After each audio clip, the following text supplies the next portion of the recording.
art is the glue that holds society together. There are very many views of what an image is supposed to do. I look at art as an integral part of the educational process. Rapid development, frankly, that I think is from curiosity to discovery and from discovery into action. Visual thinking was the foundation of all conceptual ideas. Learning in progress.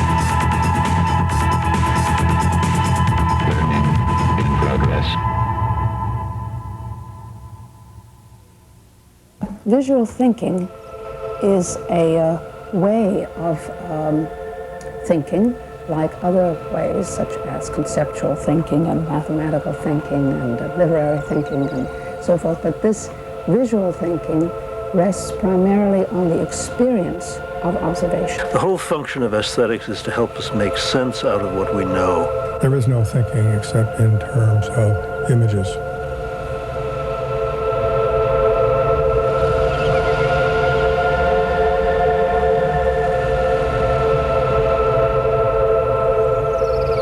Vision does what every other kind of thinking doesn't give you, is the ability to see a total picture, to see a whole of whatever, and see it in the parts related to the whole and the parts related to each other. This is an instantaneous, marvelous ability that we have, whereas other kinds of thinking give us sequential or fragmented pictures of the whole. You go to New York City and you see a cornucopia of different styles of architecture. And unless you've got your head looking down on the street, and even then you're going to see a little bit of architecture and shapes, visual thinking is important in order to process the daily life. Our dreams are in images, and I think our dreams are the purest form of thought process. Thinking has to be through the reference of the images we have in our mind. Every word has an image. It varies with each person. When a particular subject is brought to a number of people, they all have a different shading of what that meaning is, a different image. They're conditioned in different ways so that they see things in different ways. But they all operate in this way.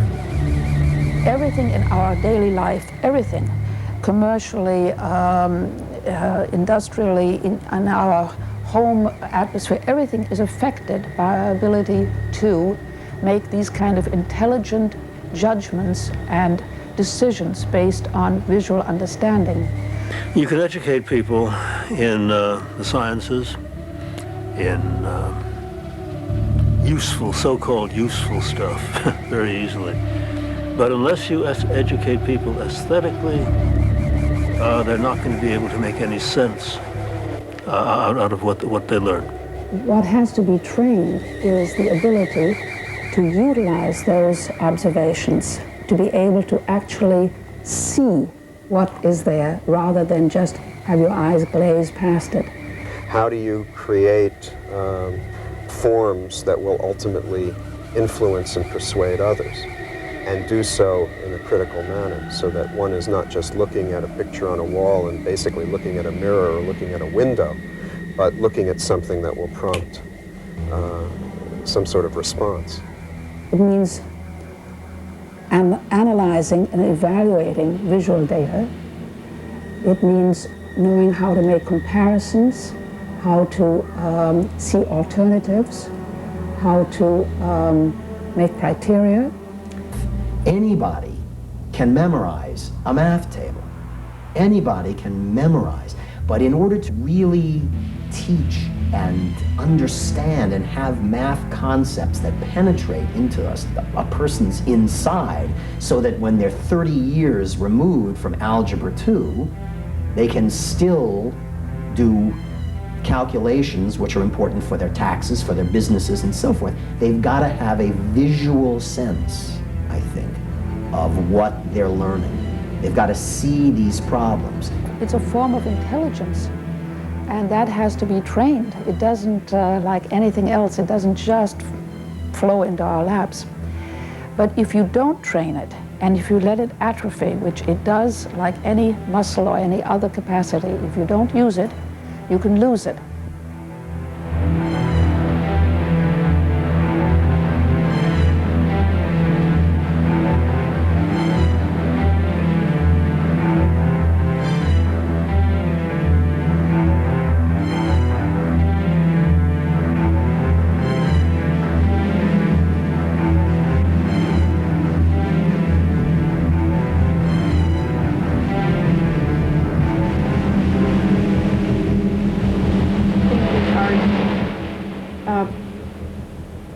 Is useful in so many different ways in terms of development. Not only is visual thinking primary, it's the first way we as a species learned, and it's still the deepest and most natural way in which we think and learn is in images. I'm convinced people can't govern themselves particularly well unless they're aesthetically informed. And I don't think they can make any sense out of politics or history unless they're aesthetically informed. Observation leads to discovery. Observation leads to asking questions, alternatives. And that is the way for really new ideas ultimately to come about. They can learn how to use computers, they can learn economics, mathematics, various things. But unless they have some way to relate it to the overall consciousness, it makes no sense at all. It's a total waste of time. Everything in our daily life, everything, commercially, industrially, in our home atmosphere, everything is affected by our ability to make these kind of intelligent judgments and decisions based on visual understanding. So in terms of enriching a person's life, visual thinking, visual processing from the earliest moment on is extraordinary.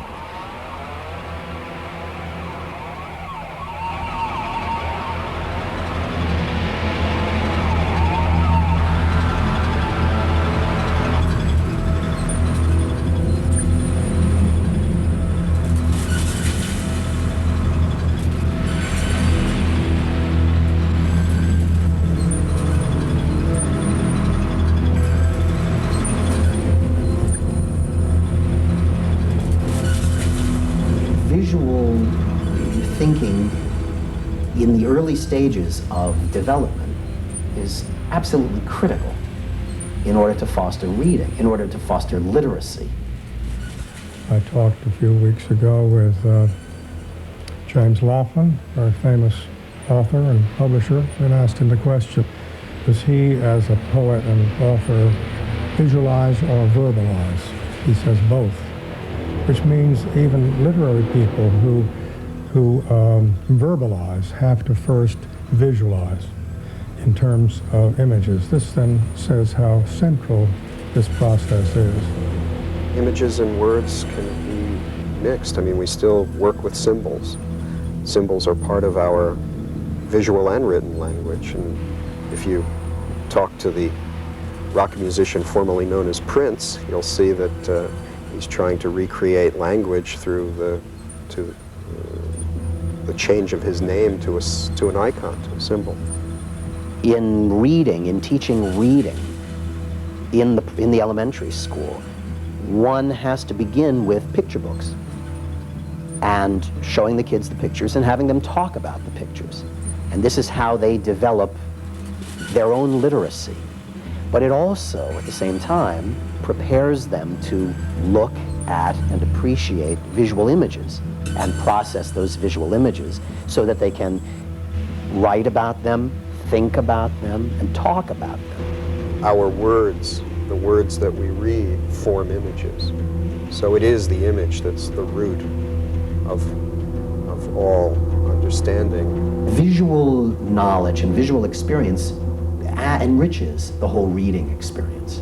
Art and the discovery of different design and that kind of work has led to youngsters being able to both feel better about themselves and understand their own world, but clearly design that world in mathematical terms and in literary terms. And I think that that's compelling. I think a good teacher in the upper elementary school grades will bring art and integrate art into social studies, into English.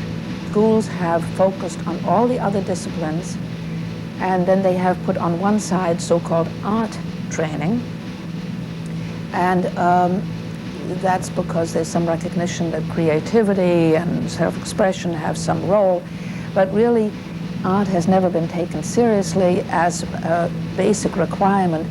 But what is much more important, that the processes of art, the kind of disciplined learning that has to go into art, that is essential to the general curriculum. I think that we are at a point where we really have to come squarely to our understanding of the value of these disciplines as a connected, integrated, multidisciplinary school program. It's hard to comment whether it's more important for kids to be given crayons and encouraged to draw and to express themselves from the age of 3, or whether you should be showing flashcards to them of masterpieces. I think there's a certain amount of infatuation with a kind of learning that would seem to be more immediately effective. In other words, schools will emphasize areas such as I say, the sort of the usual disciplines, because they seem to lead in a more direct line to a product, let's say. Kids are becoming much quicker in terms of visual processing. Schools have emphasized producing art objects. Well, that's not what it's about. We don't care about objects. They can be all very nice and well for somebody who goes, the specialist who goes into art as a field. For the general student who's going to go into the sciences, social studies, whatever, it is the processes of visual learning and thinking that he needs to learn. I am suggesting to you that there are any number of curricular issues and content areas that can easily be taught through the arts, and that art as a form of appreciation certainly can be taught to everybody, and that what we really need to be doing is to have those disciplines integrated as a part of the art program, and not see art as something that is taught on Mondays, Wednesdays, and Fridays. In other words, schools should think about visual education as they think about learning of English or math. We really can find ways to not see art as a separate, concrete discipline from, if you will, language or from math, but rather to see it as an integrated part of the whole. In the visual design fields, there should be these basic goals set from the very beginning, and they should be integrated into a school curriculum from the lower grades through high school and into college. It should be the stuff of everyone's experience from the time they're little throughout their adult lives. And it's not, oftentimes. And that's a shame. I think it's a wonderful tool, and I think it's easy enough really to incorporate it into various courses that are already in the curriculum. But you need teachers that have that education themselves. Parents should involve themselves in the quality of the education that the kid is having, making sure that the teachers know how to teach. Then by the time he gets to college, perhaps there's a review of some of this basic training, but then you go on to actual visual problem solving in many different areas, whether it's in the areas of the physics, building models, or making or charting ideas, or data processing visually.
Aside from the art program, there should be these programs which concentrate on the kind of problem solving and design thinking in which you're constantly dealing with things like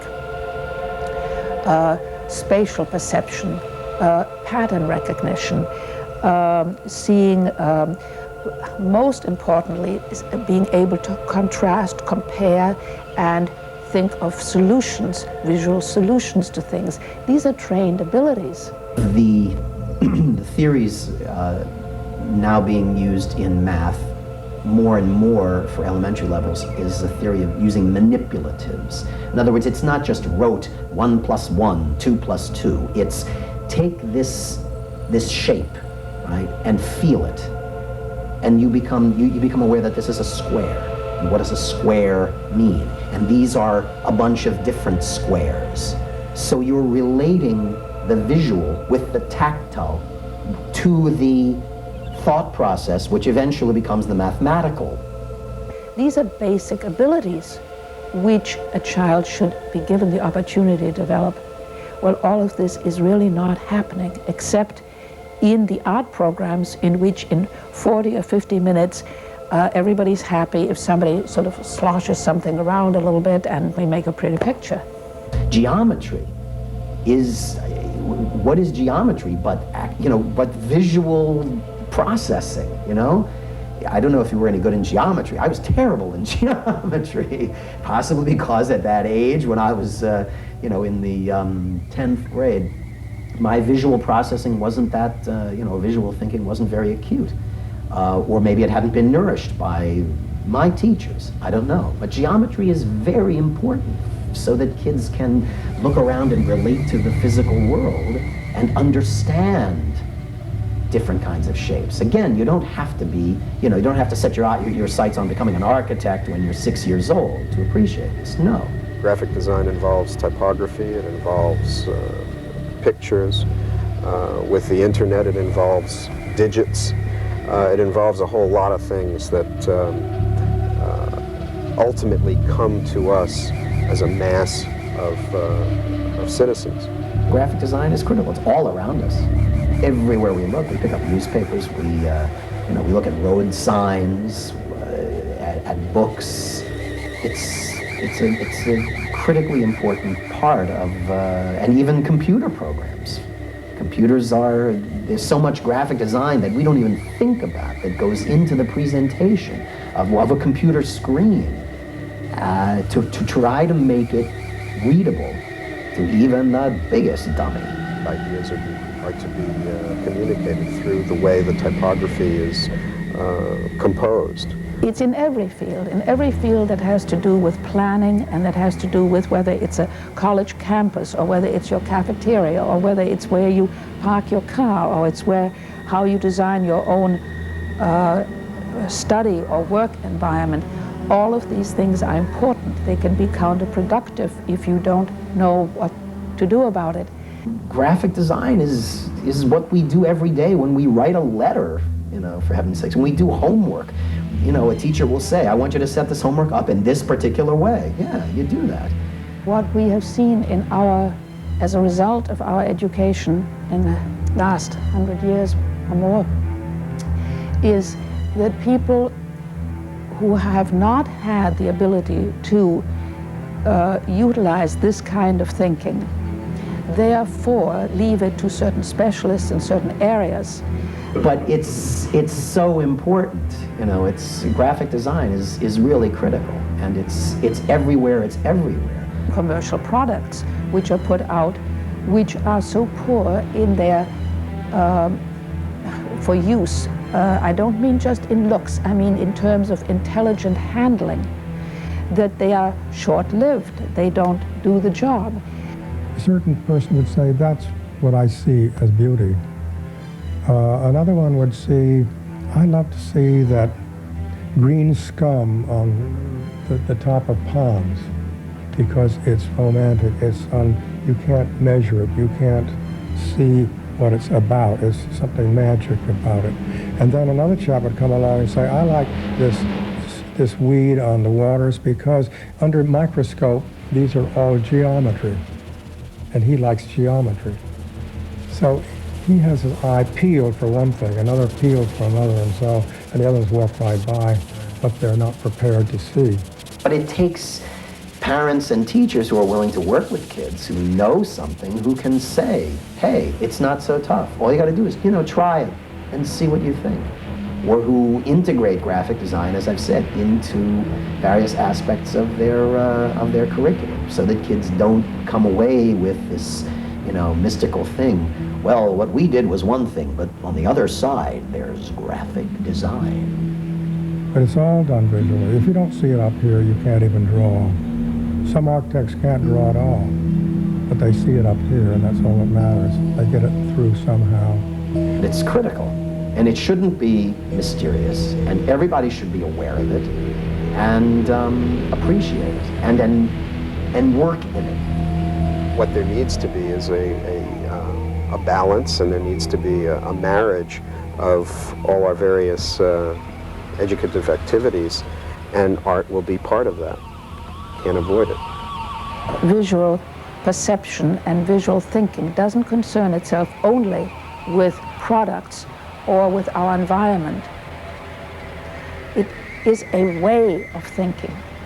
And that way of thinking, while it's not primarily verbal, in fact, it may touch on the verbal, but it's a different way of recognizing and processing information. And that way is really essential to all the other ways of thinking.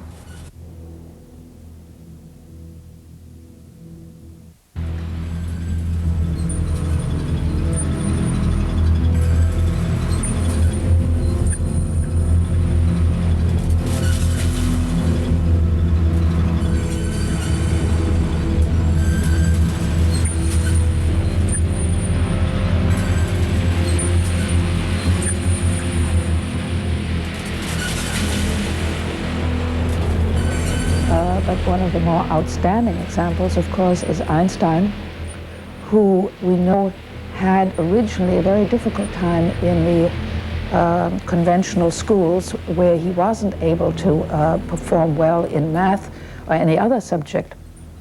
It wasn't until he, at age 15 or so, he went to switch to a school in Switzerland, founded by in 1801 by a man called Pestalozzi, whose principles were that visual thinking was the foundation of all conceptual ideas.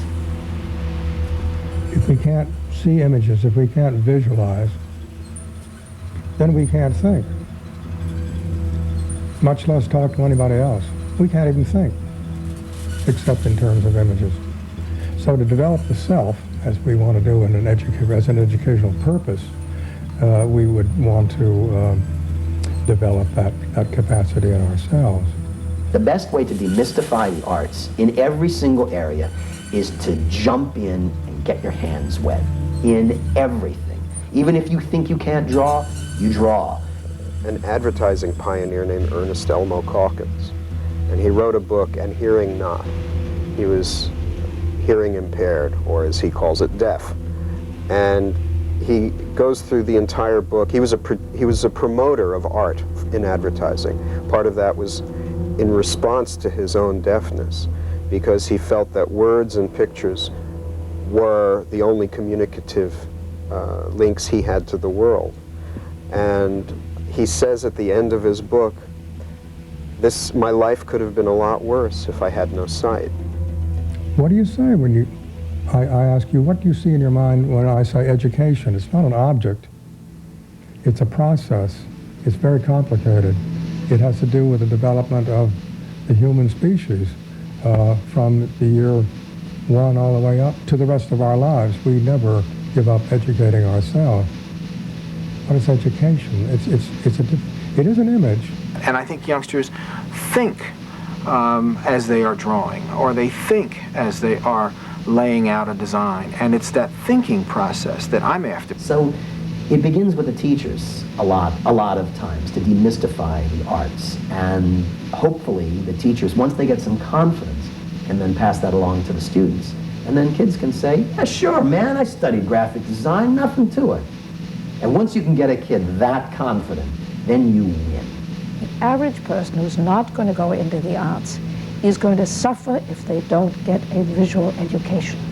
I think it should be something that is brought into the courses that are already there. But anyway, we're talking about development and improving more accurately what our image of anything is. I had the very odd idea that I was being educated for me, that I was not being educated for anybody else, that my education was to serve me. And so I made a lot of choices as to how I wanted to be educated. Luckily, I was right. But some other people can make their choices as to how they want to be educated, and they'll take courses that aren't going to educate them at all. So I think there was this idea of effectiveness in the ideas of schools. We're going to turn out an effective student.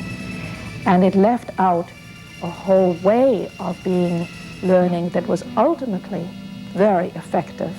But they didn't see the results were not there at short range. I mean, it took Einstein a while to get there.